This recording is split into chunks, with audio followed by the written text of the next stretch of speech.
Alright, here's a primer for you. The clip show that you are about to watch was recorded back on April 13th, 2013. It was a well-intentioned thing. I was just going to sit down and play all the way through Metroid Prime 1 with a friend of mine, Colonel. It didn't really go as well as I had hoped. The entire thing was plagued with audio problems, constantly getting lost, and just general playthrough curse. I really can't describe it any other way. So I managed to salvage all 12 hours of the footage, and I've edited it down to what I think would be the most entertaining. There will be parts where I will record my own post-commentary over the video, simply to illustrate how progression through the game goes. I really apologize for the subpar videos. It was with the best intentions, I promise you. I hope I can provide higher quality content at another point in time. Until then, I hope you can find some enjoyment out of the schlock fest that was the Metroid Prime 1 playthrough. Alright, so here we are. I am BAG 2.0. I am here with my friend, Colonel. Hello, I'm Colonel Sonic Master. So does Colonel. And we are here to play, in hopefully what will be less than 8 hours, the Metroid Prime trilogy. More specifically, Metroid Prime 1. The greatest Metroid ever made. You're gonna start a lot of fan hate in this video, aren't you? Most likely. We are gonna be playing on veteran difficulty. Okay, do you have a death wish? I've beaten it on veteran before. Oh, I know. Hypermode's a different story, but that's only because the enemies aren't harder, I don't like hyper mode in these games. The only one that does it right is Metroid Prime 3, but that's a different story. Now, as a point of the way that we are recording this, Colonel's commentation will be anywhere from 5 to 10 seconds behind what actually happens in game. There's nothing I can do about that. I apologize. And we tend to usually speak over each other quite often. I apologize for that as well. You're just going to kind of have to deal with that. Hey, look, it was the somersault jump, which you actually cannot do in this game. Even though I believe it was originally programmed, if I remember correctly. The animation was. I don't think there was ever a use for it in game until Metroid Prime 2, where you get the screw attack. Yep. Screw attack. I guess that makes sense. Hey, you, die. They were already working on it. Oh, I'm poking you with lasers. I hope they don't hurt. Oh, boy. Oh, here's the perfect opportunity to show off my favorite thing about the Metroid Prime trilogy. Okay. See him? Oh, God. He can't shoot me back here. I can shoot him. Nice.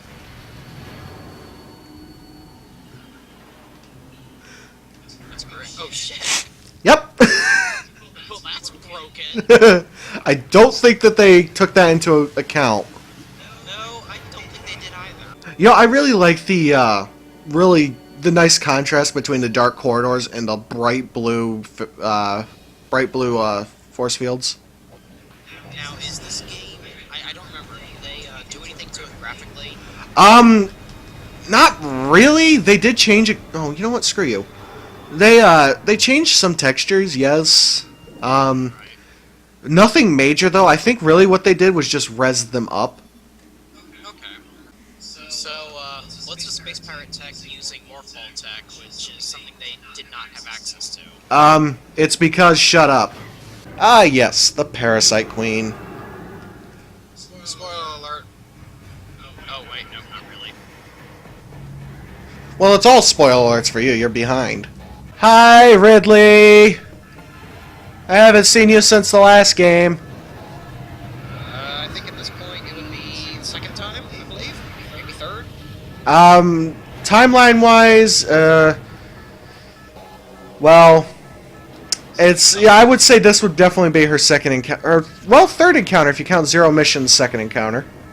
Notice the look of pissed offness on her face, and never once does she stop in fear. Okay, let's, we got a lot of game to get through before we start talking about that. Let's not. We got a lot of game. Let's not have as much fun. And oh shit!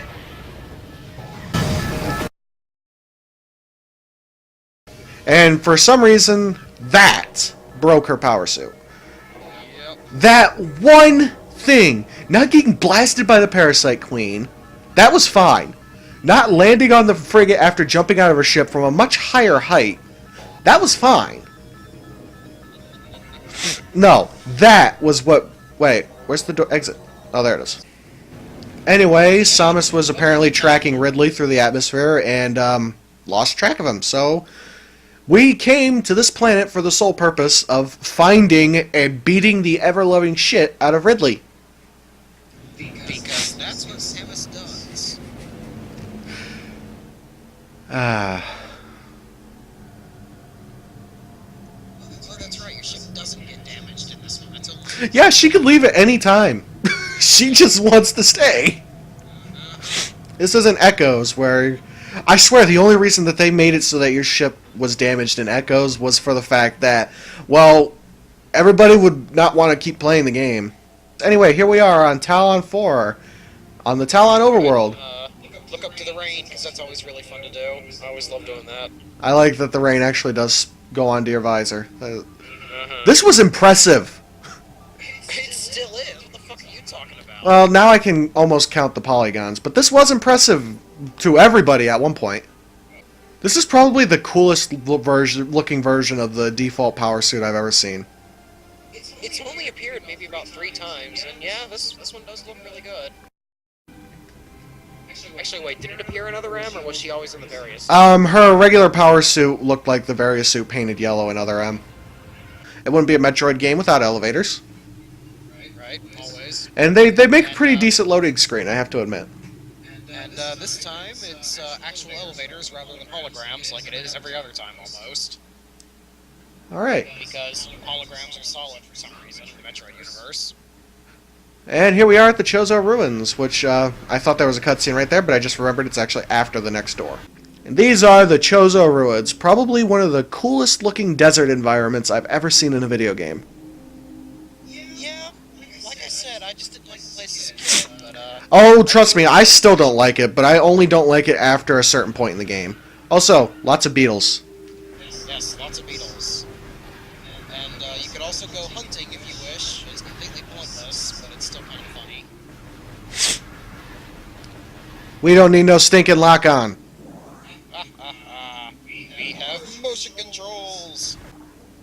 Now, if these things are stinging hard enough to hurt Samus through 3 inches of steel plating, then, oh hey look, it's a reflection.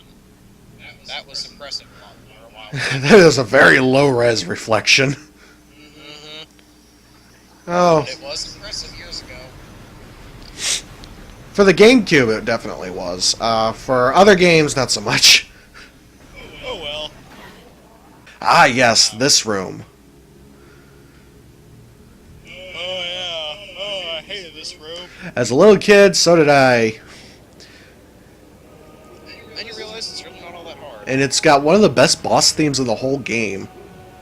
That's true. For it being only the second boss, it's technically not even a boss, it's a mini-boss. This boss battle exists to teach you about how to use the radar, because they always stop in the direction that you're not looking. Yes.